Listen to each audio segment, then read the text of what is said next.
नमस्कार, घोषणा पत्र में आपका स्वागत है। मैं अभिसार शर्मा। घोषणा पत्र में मेरे आज के जो मेहमान की बिहार की सियासत में मौजूदगी किसी पहेली से कम नहीं है, क्योंकि ज्यादा दिन नहीं हुए जब एआईएमआईएम नेता असदुद्दीन ओवैसी ने एक कसम खाई थी कि सेक्युलर वोट्स नहीं बंटने चाहिए। मगर आज अगर सीमांचल की 24 सीटों पे ओवैसी साहब को सफलता मिलती है तो यह लालू यादव और नीतीश कुमार के लिए बुरी खबर होगी। तो ऐसे में उनके उस बयान का क्या हुआ, उस वादे का क्या हुआ? और यह भी हमें नहीं भूलना चाहिए कि कहीं ना कहीं ओवैसी साहब बीजेपी और आरएसएस को इस देश की रूह का पहला दुश्मन मानते हैं। मगर इसका एक दूसरा पहलू भी है। महाराष्ट्र में काफी हद तक सफलता मिली इन्हें। इसके अलावा बाकी राज्यों का रुख अगर ओवैसी कर रहे हैं तो उसका एक बड़ी वजह यह हो सकती है कि संभवतः वो अपने आप को मुसलमानों की राष्ट्रीय पहचान के तौर पर पेश करने की कोशिश कर रहे हैं। आज घोषणा पत्र में हमारे बीच ओवैसी साहब हैं, उन्हें मैं मंच पर आमंत्रित करूंगा, मगर उससे पहले आइए देखते हैं कि उनके जीवन पर यह सियासी रिपोर्ट।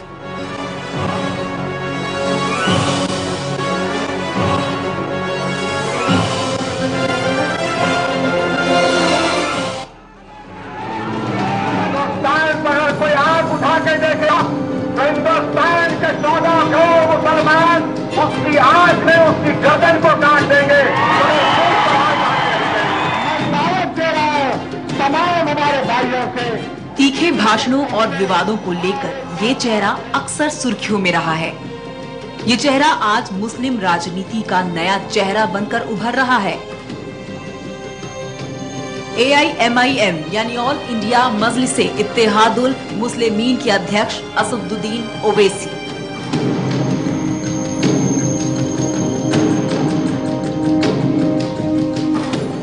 हैदराबाद की राजनीति की पहचान रहे असदुद्दीन ओवैसी के नाम की चर्चा अब देश की राजनीति में भी है। 46 साल के असदुद्दीन ओवैसी को राजनीति विरासत में मिली। पिता सलाउद्दीन ओवैसी हैदराबाद से 6 बार सांसद रहे। हैदराबाद में पैदा हुए असदुद्दीन की शुरुआती पढ़ाई लिखाई भी हैदराबाद में ही हुई। इसके बाद वो उच्च शिक्षा के लिए इंग्लैंड चले गए। वहां कानून की डिग्री ली और बैरिस्टर बनकर लौटे। लेकिन असदुद्दीन ने रास्ता चुना राजनीति का। असदुद्दीन लगातार तीसरी बार सांसद बने हैं। उन्हें साल 2014 में संसद रत्न का अवार्ड मिल चुका है। लेकिन असदुद्दीन को अक्सर विवादों के लिए याद किया जाता रहा है। असदुद्दीन प्रधानमंत्री नरेंद्र मोदी पर भी तीखा हमला बोलते हैं तो सुपरस्टार सलमान खान को बेवड़ा कहने से भी नहीं चूकते।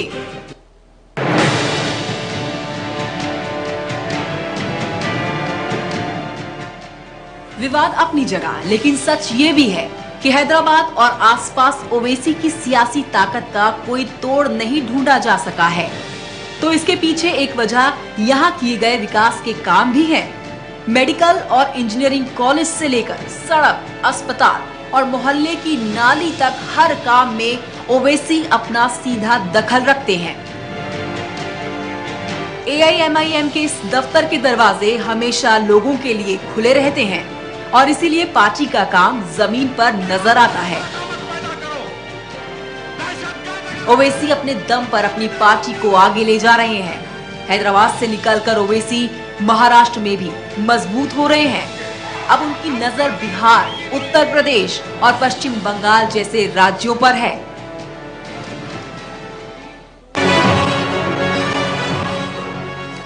और मैं ओवैसी साहब को मंच पर आमंत्रित करना चाहूंगा। ओवैसी साहब आए और इस मंच के जरिए बिहार की जनता को बताएं कि आप जहां मैदान में हैं, आपकी भूमिका क्या होगी इन चुनावों में और लोग आप पे क्यों एतबार करें।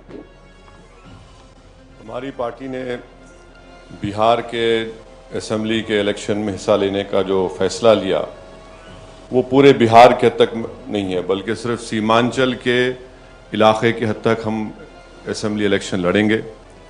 और आज ही हमारी पार्टी ने ये ऐलान किया है कि सीमांचल के 6 असेंबली कॉन्स्टिट्यूंसीज से हम अपने उम्मीदवारों को मैदान में उतारेंगे।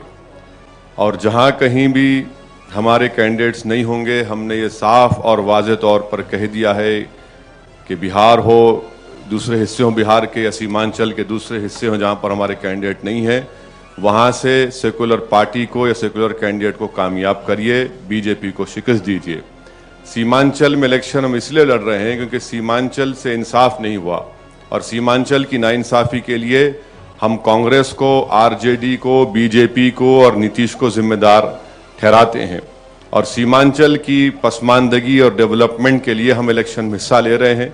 हमारा ये भी मुतालबा है कि कॉन्स्टिट्यूशन में जो आर्टिकल 371 है उसको इस्तेमाल करके सीमांचल के लिए रीजनल डेवलपमेंट काउंसिल बनाया जाए। सवाल ये पैदा होता सीमांचल ही क्यों? अगर आप आंकड़े देख लें, चाहे अगर आप हाई स्कूल की तादाद देख लें जो कैमूर और बेगूसराय में है, किशनगंज और पूर्णिया में है, तो उसके आधे के बराबर भी नहीं है। सीमांचल में कोई टेक्निकल मेडिकल कॉलेज नहीं है। प्राइमरी स्कूल के टीचर्स आप देख लीजिए, बेगूसराय में कितने ज्यादा हैं और वहीं पर अरारिया में कितने हैं। प्राइमरी स्कूल में बच्चों का जो एनरोलमेंट होता है वो देख लीजिए, फैक्ट्स एंड फिगर्स अरारिया और बेगूसराय में। प्री मैट्रिक स्कॉलरशिप देख लीजिए कितनी मिलती है अरारिया को, नालंदा को कितनी मिलती है जो नीतीश कुमार का जिला है। वैसे ही किसान credit card, cooperative loan, BPL जो परसेंटेज है, स्टेट ट्यूबवेल की तादाद है, ये तमाम ये बता रहे हैं कि सीमांचल से इंसाफ नहीं हुआ। हम इसी इंसाफ की लड़ाई को लेकर सीमांचल में इलेक्शन लड़ रहे हैं और हमको उम्मीद है कि जिन 6 असेंबली कॉन्स्टिट्यूंसी से हम इलेक्शन लड़ेंगे, जिसमें एक दलित कैंडिडेट को भी हमने अपना उम्मीदवार बनाया है, वहां पर सीमांचल की आवाम हमको अपना तायीद देगी, अपना वोट देगी और इंशाअल्लाह ताला हमको कामयाबी वहां से मिलेगी।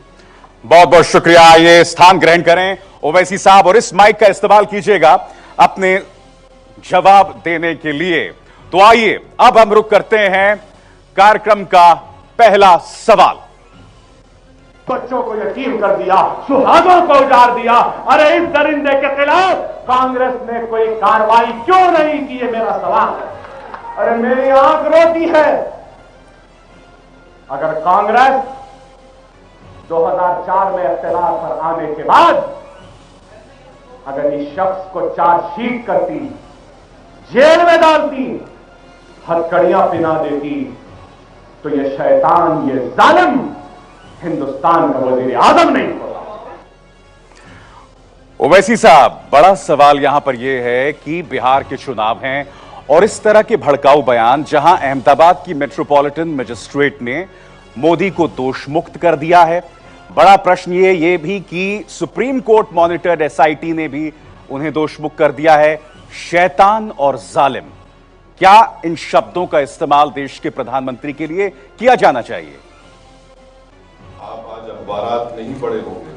अगर आप आज अखबार पढ़ते तो राम जेठमलानी ने जिस ज्यादा कहा, फ्रॉड कहा, चीट कहा और कहा कि धोखा दिया गया है, तो राम जेठमलानी साहब ने तो इससे ज्यादा सख्त अल्फाज इस्तेमाल। राम जेठमलानी चुनाव नहीं लड़ रहे हैं असदुद्दीन ओवैसी साहब, आपकी एक मौजूदगी है सियासत में। जेठमलानी पटना जाकर लोगों से अपील कर रहे हैं कि ये चीट हुए, चीट किए गए, फ्रॉड हुआ, 1 रैंक 1 पेंशन में आर्मी को धोखा दिया गया, इतने स्ट्रांग अल्फाज इस्तेमाल कहा कि हराओ बीजेपी को।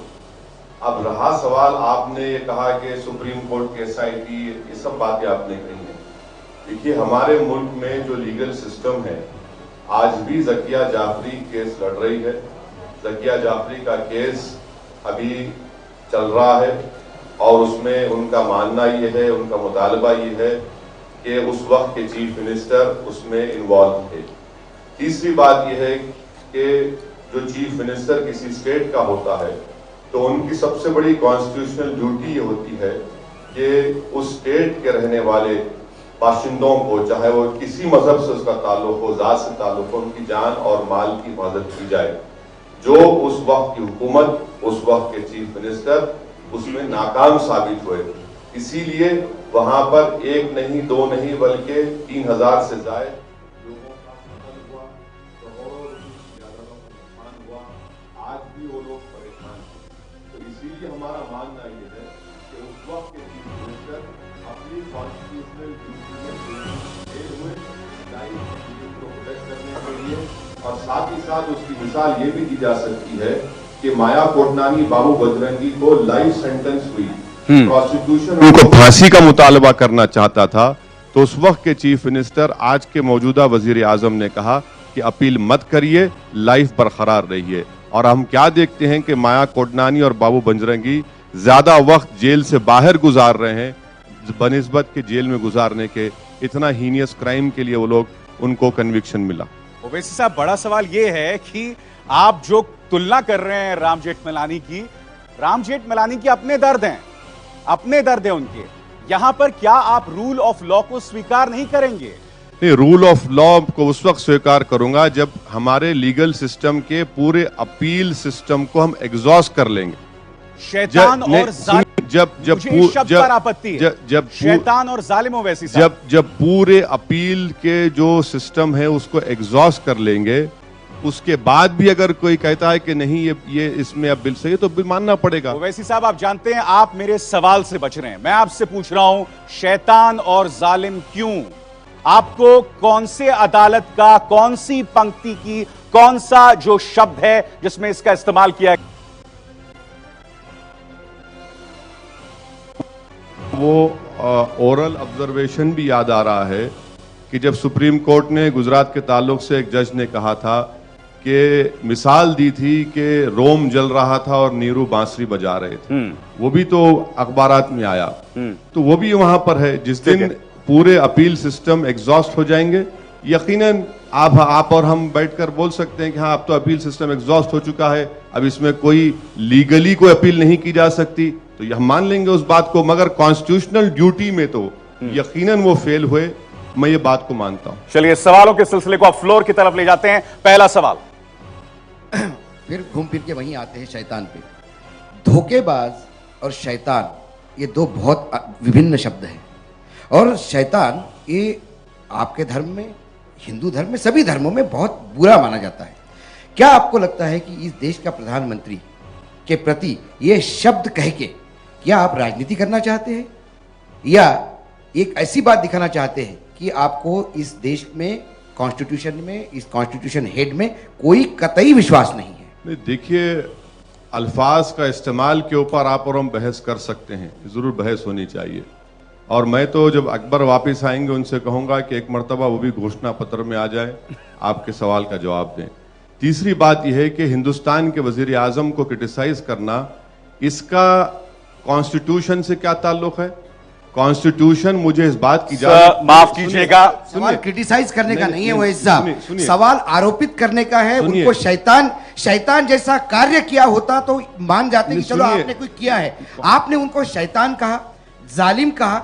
ये जालिम तो आप जस्टिफाई कर सकते हो किसी हद तक, यदि आप करना चाहो तो। 50% लेकिन तो शैतान ये शब्द इस देश के प्रधानमंत्री को कह के, वो प्रधानमंत्री अब 120 करोड़ जनता के हैं, इस भारत की शान है। भले ही लोगों ने गलती की, क्या की, ये डिबेटेबल सवाल है, लेकिन उनको शैतान कहना किसी भी आपके जैसे सुलझे हुए राजनीतिज्ञ को क्या शोभा देता है? नहीं, अब अल्फाज का इस्तेमाल के ऊपर जैसा मैं कह रहा हूं कि बहस हो सकती है, और इलेक्शन का माहौल है, उसमें बहुत सी पार्टियां बहुत से अल्फाज इस्तेमाल करते हैं। तो मेरा मानना यह है कि ये गुजरात का जो मामला है उसको तो अगर ये कहेंगे कि भूल जाइए आप, उस वक्त के जो चीफ मिनिस्टर थे उन्होंने तो अपनी कॉन्स्टिट्यूशनल ड्यूटी को डिस्चार्ज करने में नाकाम साबित हुए, और उसी नाकामी की वजह से वहां पर तमाम दंगे और फसाद हुए। नहीं, आप जानते हैं बिहार के इतिहास में लालू यादव के 15 साल को आप जंगल राज कहें, जो भी कहें, कम से कम 25 सालों में कोई बहुत बड़े दंगे नहीं हुए। मगर अगर अकबरुद्दीन इस तरह के बयानात वहां पर देंगे, अकबरुद्दीन इस तरह के बयानात देंगे तो आप हालात में बहुत ज्यादा तनाव पैदा करेंगे। ओवैसी साहब, आपका रिकॉर्ड गलत है, इसलिए कि फोर्ब्सगंज में क्या हुआ, नीतीश ही चीफ मिनिस्टर थे।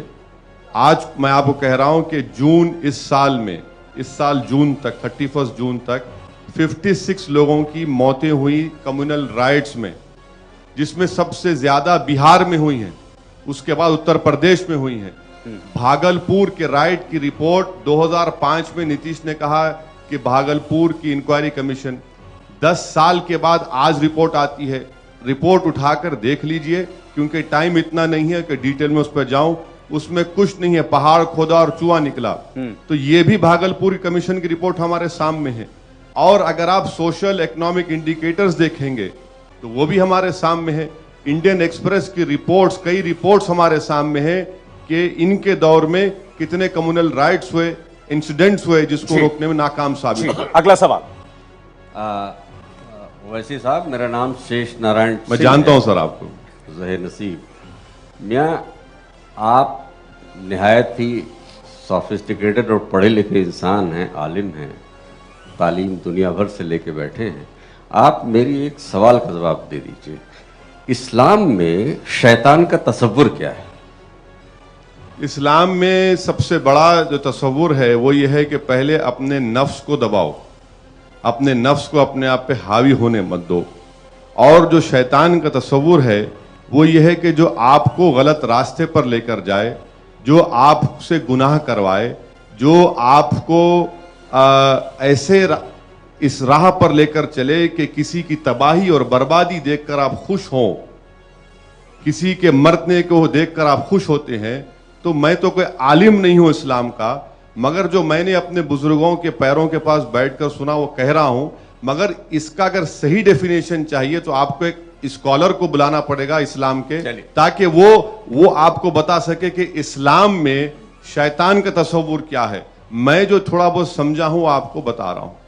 तो क्या जो भी इस्लाम में शैतान का जितना तसव्वुर आप समझे हैं और थोड़ा बहुत हमने भी समझा है, क्या उस हिसाब से मोदी उसके लिए क्वालिफाई करते हैं कि उनके ऊपर पत्थर मारे जाएं, पूरी कौम पूरी दुनिया पत्थर मारे? आपको क्या लगता है? क्योंकि शैतान के ऊपर हम पत्थर मारते हैं। नहीं, पत्थर तो हम लोग जो है हज करने जब जाते हैं जब मारते हैं शैतान को।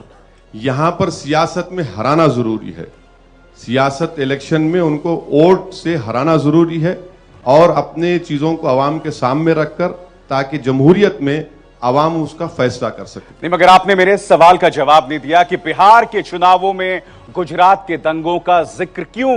आप अगर माहौल को नहीं, एक मिनट, मेरी सवाल सुन लीजिए। अगर आप माहौल में ध्रुवीकरण पैदा करते हैं ओवैसी साहब, तो इसका सीधा नुकसान सेक्युलर पार्टीज को होता है। देखिए, मैं सीधा नुकसान सेक्युलर पार्टीज को होता है। मैं आपसे ये कह रहा हूं कि हमारा जो इलेक्शन हम लड़ रहे हैं उसमें अकबरुद्दीन की 2 घंटे की तकरीर हुई, उसमें आपको एक ही पॉइंट चुभ रहा है या एक ही पॉइंट पसंद आ गया नहीं मालूम मुझे, मगर उन्होंने सीमांचल की बात की, नीतीश को भी उन्होंने बताया कि एक्सपोज किया, कांग्रेस को भी एक्सपोज किया। मगर मिजाज ये बन चुका है कि सब पर बोलिए, हमारे लाडले वजीर आजम पर मत बोलिए।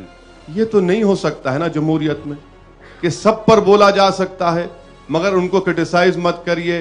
यकीनन उनको मैंडेट मिला है, यकीनन उनको हिंदुस्तान के अवाम ने वोट देकर कामयाब किया है, यकीनन उनको 2280 MP सीट मिले हैं, यकीनन उन्होंने अपनी कामयाबी से मुस्लिम वोट बैंक के इस मिथ को तोड़ा है।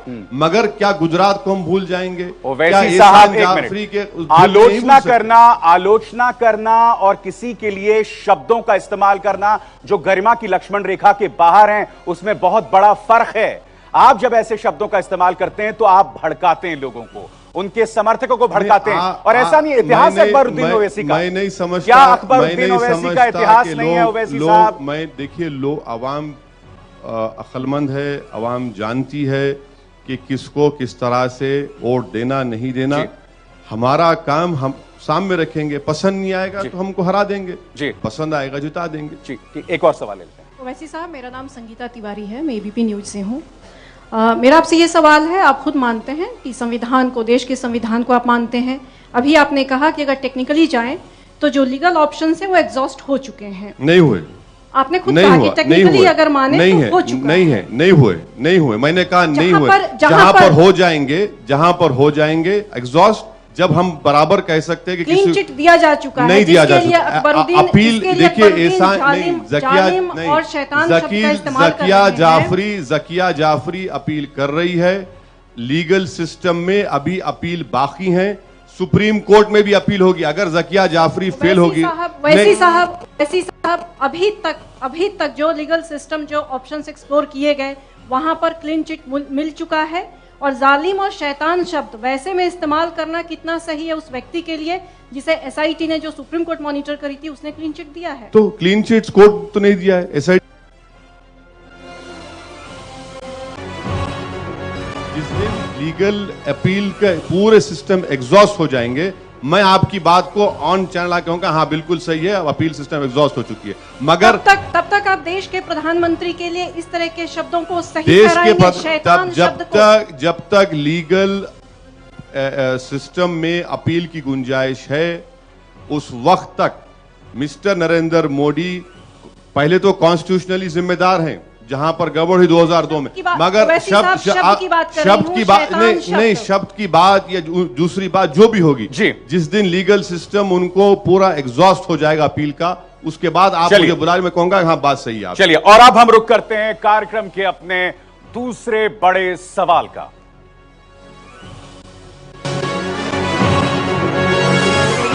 बिहार के लिए बेहतर कौन, मोदी या नीतीश?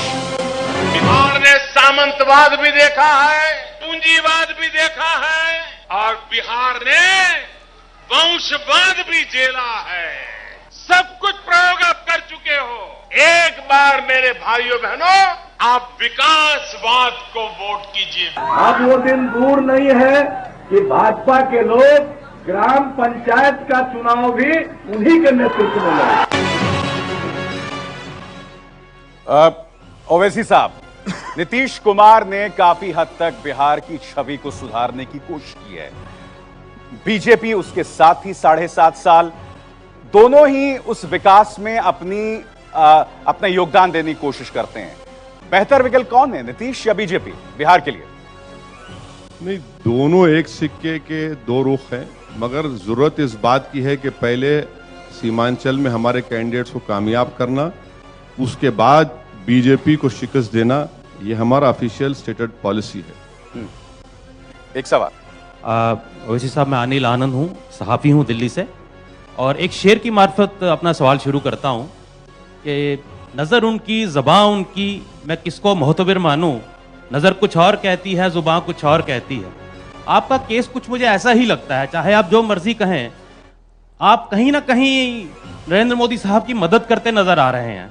ये क्यों, कैसे? और ये शेडो बॉक्सिंग जो है, blow hot blow cold, Akbaruddin साहब एक एक्सट्रीम पे चले गए, शायद आप अगली बार आप बिहार जाएंगे तो उससे बढ़ के बोलेंगे या कम बोलेंगे, ये देखने वाली चीज होगी। आखिर आप कर क्या रहे हैं? सर, आपके बाजू दो आपके जर्नलिस्ट दोस्त बैठे हैं, आप लोग डिसाइड कर लीजिए मैं क्या हूं। अभी तो कोई तायद में बोल रहे थे कि मोदी के बारे में क्यों बोले, प्रोग्राम का आगाज हुआ मोदी पे क्यों बोले, और आप एक बात कह रहे हैं।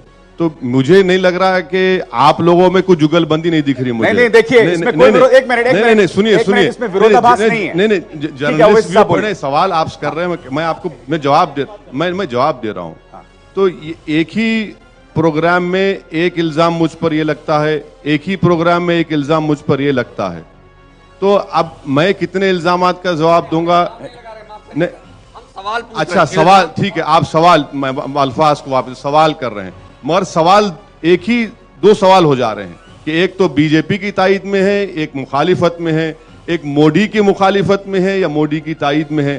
तो मेरा मानना यह है कि हम यकीनन बीजेपी आरएसएस के खिलाफ थे और रहेंगे इंशाअल्लाह ताला, ये हमारे लिए फख्र की बात है। नहीं, इसमें दोनों में विरोधाभास नहीं है ओवैसी साहब, क्योंकि जब आप प्रधानमंत्री मोदी पर हमला करते हैं, जब आप भड़काऊ बयान देते हैं, तो आप एक पोलराइजेशन की स्थिति पैदा करते हैं जिसमें फायदा बीजेपी को हो रहा है। अच्छा, तो सेक्युलर पार्टीज को नुकसान हो रहा है। अच्छा, कोई विरोधाभास नहीं है दोनों में। अच्छा, जैसा बैंगलोर में हुआ, बता जाए। अच्छा, ये बताइए, बेंगलुरु की आप बात कर रहे हैं, बेंगलुरु में 100 सीट बीजेपी जीतती है, 100 जीत जाती है।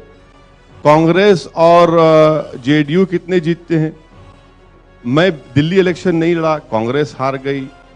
आपके झारखंड नहीं लड़ा, मैं जम्मू कश्मीर नहीं लड़ा, कांग्रेस हार गई। दिल्ली यूनिवर्सिटी के इलेक्शंस में नहीं लड़ा, कांग्रेस हार गई। अगर ये हार रहे हैं तो इसमें मेरी गलती क्या है? ये तो हिंदुस्तान की आवाम फैसला कर। ओवैसी साहब, दिल्ली के चुनाव के बाद जब मंथन हुआ तो उसमें एक बात ये भी निकली थी कि हमने गलती की, ओवैसी साहब को यदि दिल्ली में इंट्रोड्यूस करते तो शायद बीजेपी चुनाव जीत जाती, ये बीजेपी का कहना था, और वही बिहार में होते हुए दिखाई देता। अभी आपने मुख्तार अब्बास नकवी का बयान नहीं पढ़ा होगा। देखिए, नकवी ने कहा कि ओवैसी और नो ओवैसी हम बिहार जीत रहे हैं। नहीं, वो निर्मला सीतारामन एक बयान कहती है। अरे ये तो आप फिक्र मत करिए, अंडर टेबल कुछ नहीं होगा, अक्रॉस आपके सामने मैं कह रहा हूँ। सवाल ये है कि जहां पर आपके बयानात से वहां हिंदू वोट कंसोलिडेट हो रहा है, जो उत्तर प्रदेश में हुआ। कभी 73 सीटें नहीं मिली थी बीजेपी को, लेकिन एक दंगे ने उनको 73 सीट्स दिलवा दी। ऐसा ही कुछ माहौल यदि वहां बनता है तो ये बीजेपी उत्तर प्रदेश भी इलेक्शन में लड़ा। ये समझ में नहीं आता, आप एक सियासी होने के नाते भी आप कैसी स्टेप उठाते हैं जिससे बीजेपी को ही फायदा हो रहा है बार बार। नहीं, आपका बोलना बिल्कुल गलत है। आप ये बताइए, उत्तर प्रदेश की एग्जाम्पल दे रहे हैं आप। उत्तर प्रदेश में इलेक्शन लड़ा मैं, कैसे 71 सीट पर बीजेपी कामयाब हो गई, कैसे एक ही यादव फैमिली के 5 लोग जीत जाते हैं। मैं जिम्मेदार हूं उसका।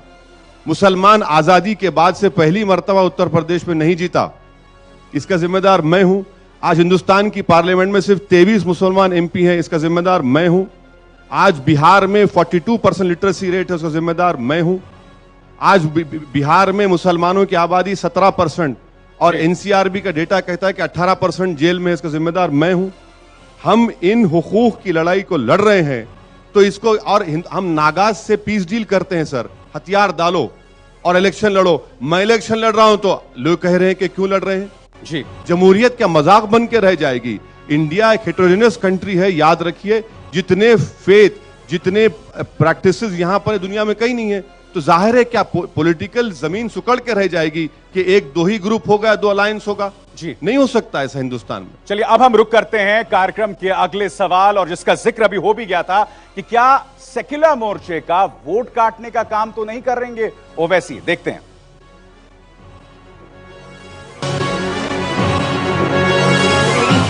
क्या बिहार में ओवैसी वोट कटवा के रोल में हैं? आज सीमांचल को शेरों की जरूरत है, बंदरों की जरूरत नहीं है। तुम जिस दिन शेर को आगे भिजाओगे वो शेर इन लोगों पर हमला करेगा। जमहूरी अंदाज में सीमांचल के गरीब और मजलूम अवाम के हक का मुतालबा करेगा। आज आपको शेर को मुंतखब करना है, ये बंदरों को मुंतखब करना नहीं है आपको। नहीं, मैंने माना ओवैसी साहब कि एक जमाने में बिहार में जंगल राज था, मगर आप शेरों और बंदरों के मायनों में बात करें। मगर मेरा सवाल कुछ और है।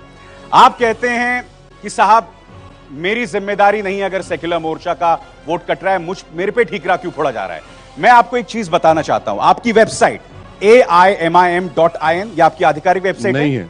नहीं है, ये नहीं है, हमारी कोई ऑफिशियल वेबसाइट नहीं है। आप चेक कर लीजिए, उसको मालूम भी करवा लीजिए।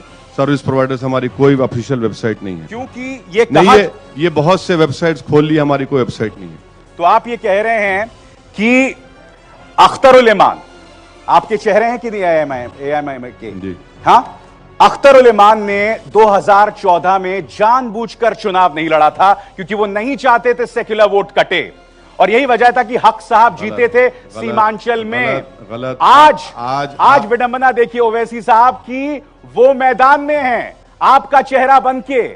ये क्या है? नहीं, आप प्लीज, मैं आपको रिक्वेस्ट करूंगा कि कम से कम सवाल करने से पहले ये भी तो देख लीजिए कि कौन से फेज में सीमांचल में किशनगंज से जिस सीट का आप जिक्र कर रहे हो लास्ट फेज था, पहले इलेक्शन हो चुका था। प्लीज आप चेक कर लीजिए और मुझे झूठा साबित कर दीजिए। इलेक्शन का कौन सा फेज था ये, और अख्तरुल ईमान इलेक्शन क्यों नहीं लड़े? वहां के जिम्मेदारों ने उनसे आकर कहा कि आप इलेक्शन मत लड़िए, अगर आप इलेक्शन लड़ेंगे तो वहां पर मौलाना की कामयाबी के लिए मुश्किलात पैदा हो सकती हैं। वही तो मैं कह रहा हूं, सुनिए, उस वक्त सेक्युलर वोट्स नहीं कटने देना चाहते। सुनिए, अख्तरुल ईमान वापिस हो गए। आज हम सिर्फ 6 सीट पर लड़ रहे हैं। 243 में से 6 सीट पे मैं लड़ रहा हूं, मगर तकलीफ सबको हो रही है। समाजवादी पार्टी के मुलायम सिंह जो लालू के समधी हैं, वो 200 सीट लड़ रहे हैं, किसी को तकलीफ नहीं है। मायावती लड़ रही है 150 पे, किसी को तकलीफ नहीं है। Communist party of India left front 200 seat पर लड़ रहे हैं, किसी को तकलीफ नहीं है। मैं 6 सीट लड़ रहा हूं तो सबके पेट में दर्द शुरू हो रहा है। सबके पेट ने ये बताइए कि 200 सीट 3 अलायंस लड़ रहे हैं, और मैं 6 सीट पर आसमान गिर रहा है क्या? यकीनन गिरेगा आसमान, क्योंकि अब इंसाफ की बात होगी। अब सीमांचल के हक के लिए लड़ेंगे ताकि असेंबली में कोई आवाज उठा सके। मगर ये सेकुलरिज्म का पूरा क्वेश्चन मार्क, बोझ मुझ पर मत डालिए। कभी उनसे पूछिए जो 200 सीटें लड़ रही हैं। और इनके समधी सूद के समधी हैं भैया। समधी साहब पर तो दबाव सीबीआई का है। बहन जी पर भी दबाव सीबीआई का है। आप पर क्या दबाव है? मैं 6 सीट लड़ रहा हूं सिर्फ। मैं 243 में 6 लड़ रहा हूं, 6 लड़ रहा हूं, और आप इसको कह रहे हैं कि ऐसा हो जाएगा। असदुद्दीन साहब, आप लिंकन इन गए, वहां से आप बैरिस्टर हैं, पिछली सदी में भी एक जनाब गए थे वहां पे, और ही इज क्रेडिटेड कि उन्होंने फ्रीडम स्ट्रगल में कॉमनल एलिमेंट को इंट्रोड्यूस किया। बिहार की राजनीति जो है आज तक कास्ट के लिए, कास्ट बेस्ड राजनीति के लिए बदनाम रही, लेकिन इस चुनाव के बाद आप वोट काटे ना काटे, जिसको करें ना करें, लेकिन यह बात तो तय है कि इस चुनाव में इंटर करने के बाद, आपकी पार्टी के इंटर करने के बाद बिहार की राजनीति में कॉमनल एलिमेंट इंटर कर जाएगा। और आप इतने पढ़े लिखे नेता हैं, इतने आर्टिकुलेट नेता हैं, और आप धर्म की राजनीति से उठ करके देश की राजनीति क्यों नहीं करते हैं? जो एक बहुत साल पहले एक फिल्म आई थी गर्म हवा, भीष्म साहनी की कहानी पर थी, कि सबके साथ चल के अपने धर्म के युवाओं को देश के बाकी युवाओं के साथ चलने के लिए क्यों नहीं कहते? आप एक्सक्लूशन की राजनीति क्यों करते हैं? देखिए, आपका इशारा किस तरफ है मैं समझ चुका हूं, मगर आपको जानना पड़ेगा कि हम जो मुसलमान हिंदुस्तान में हैं, हम मुसलमान हिंदुस्तान में इंडियन बाय बर्थ भी हैं, और हमारे को एक एक्स्ट्रा हमारे पास जो चीज़ है वो इंडियन बाय चॉइस है, जो दूसरे मजहब के लोगों के पास नहीं है। तो ये हमारा एक्सक्लूसिव राइट है कि हम इंडियन बाय चॉइस भी और बर्थ भी हैं। दूसरी बात कि मैं मुल्क के सेकुलरिज्म और डेमोक्रेसी को मजबूत करने के लिए पॉलिटिक्स में हिस्सा ले रहा हूं। मैं लोगों को डेमोक्रेसी में कॉन्फिडेंस दिला रहा हूं कि भैया आप उस रास्ते पर मत जाइए जो तशद्दुद का रास्ता है, बल्कि आप डेमोक्रेसी में आइए, पॉलिटिक्स में इन्वॉल्व होइए और अपने हुकूक की लड़ाई लड़िए। तीसरा, आप कहते हैं कि बिहार की राजनीति में कम्युनलिज्म आ गया। सर, मुझे यह बताइए कि 243 एमएलएज में से 17% की आबादी में 6.5% मुसलमान इलेक्ट होते हैं, तमाम कास्ट इलेक्ट हो जाती है उनके बराबर, तो फिर इसका जिम्मेदार कौन है? कितने एमपीज जीत कर आना था? नहीं, मुझे अपने सवाल का जवाब देने दीजिए, उसके बाद पूछिए। मैं भागने वाला नहीं हूं, मैं सवाल सुनना पसंद आते हैं मुझे। एमपीज कितने हैं, क्यों कामयाब नहीं होते? ये मेरे पास मैं दे जाता हूं आपको national sample survey 68 to 71 round का डेटा मेरे पास है। आपको मालूम सर कि educational index, social index, health index, material wellbeing index, Seemanchal के चारों जिलों में मटेरियल वेलबींग इंडेक्स नहीं है। कौन सी राजनीति हो रही है फिर ये? क्या ये मुझे गुस्सा नहीं दिलाएगी? आप सब बातें कहिए मुझसे, मगर मैं आपके सामने डेटा दे रहा हूं। इसका जिम्मेदार आप किसको बोलेंगे कि मेरा मटेरियल वेलबींग इंडेक्स 0 है, मेरे बच्चे स्कूल में पढ़ना चाहते हैं, आप स्कूल प्रोवाइड नहीं करते, स्कॉलरशिप मैं पूछता हूं नहीं देते। और आपको मैं कह रहा हूं, आज हैदराबाद में आप हैं, मेरे साथ चलिए, किसी के साथ जाइए, आज आपको हम बताएंगे कि सीमांचल के 12-13 साल के बच्चे का हैदराबाद में बैग्स बना रहे हैं, हैदराबाद के 17 साल के बच्चे कंस्ट्रक्शन साइट्स पर काम कर रहे हैं। ये क्यों हो रहा है सर? इसीलिए तो हम कह रहे हैं कि पॉलिटिक्स का ताल्लुक राष्ट्र डेवलपमेंट से है, इंसाफ से है। असदुद्दीन साहब, आपने कहा कि आज एमएलएज नहीं है आपके यहां से, आज एमपीज नहीं है आपके यहां से, पॉलिटिकल रिप्रेजेंटेशन की बात। देखिए, अगर आप गूगल पे जाएंगे और हिंदुस्तान के मुसलमान लीडर्स की बात करेंगे तो आपको 18 नाम शुरू में बॉलीवुड के आएंगे। तो अगर आपके नाम नहीं है, अगर आप कहीं तो आप ये चाह रहे हैं कि हम सिर्फ रिस्पॉन्सिबल कौन है? नहीं, इसके लिए रिस्पॉन्सिबल आप लोग हैं, आपसे बड़ा जो पार्टीज इन पावर हैं, इसके नहीं, इसके लिए रिस्पॉन्सिबल जो पार्टीज इन पावर है। नहीं, छवि का स्टीरियोटाइप लोगों के सामने रखेंगे, जब आप उनकी छवि का स्टीरियोटाइप लोगों के मैं आपको नहीं तो सर, नहीं, मैं आपको डेवलपमेंट की बात कर रहा हूं, मैं पॉलिटिकल रिप्रेजेंटेशन की बात कर रहा हूं, मैं लिटरेसी लेवल्स के इंप्रूवमेंट की बात कर रहा हूं, मैं कह रहा हूं कि हमको, और आपके भाई बिल्कुल वो भी वही बात कर रहे हैं। उसमें अगर आपको डिफरेंस है, ओपिनियन हो सकता है, आपको गलती हो सकता है, ठीक है। इसमें आपकी मदद, मोदी से आपकी मदद की उम्मीद है। आपने इसी प्रोग्राम में पिछली बार कहा था कि आप सेकुलरिज्म के कुली नहीं बनना चाहते। बिल्कुल, तो मैं हमने आपकी बात मान ली। बिल्कुल। तो क्या आप जो हिंदुत्व का कम्युनलिज्म है उसके अलंबरदार बनने का फैसला कब कर लिया आपने? कहाँ बन रहे हैं? अब कर तो रहे हैं, क्या आप कर रहे हैं? एलानिया एग्जाम्पल दीजिए। गांव में संगीता भी आपसे सवाल पूछने जा रही हैं। इस सीमांचल में इनका गांव है, घूम के आई हैं, हर गांव में लोग ये कह रहे हैं कि आप हिंदुत्व की ताकतों के अलंबरदार हैं। ठीक है, जमहूरियत है, हर एक को अपनी राय रखने का इख्तियार है, मुझे अपनी राय रखने का इख्तियार है। मैं इलेक्शन लड़ रहा हूं, अवाम फैसला करेगी, मगर इलेक्शन ही ना लड़ूं और जहां पर 280 सीट पे मोदी कामयाब हो गए, मैं 2 लोकसभा की सीट लड़ा, मैं जिम्मेदार था। आज गुजरात में पटेल एजिटेशन हो रहा है, डेवलपमेंट मैं कर रहा हूं या नॉन रोक रहा हूं मैं, तो ये डेटा आपके सामने है, उस पर आप देखकर फैसला करिए।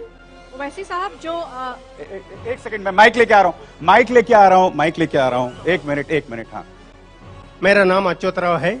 मैं बाल हक कुल संगम के 25 साल से बाल हक कुल संगम बोल के बच्चों का राइट्स का ऑर्गेनाइजेशन यहाँ पर मेरा तालीम पुराना शहर में हुआ है।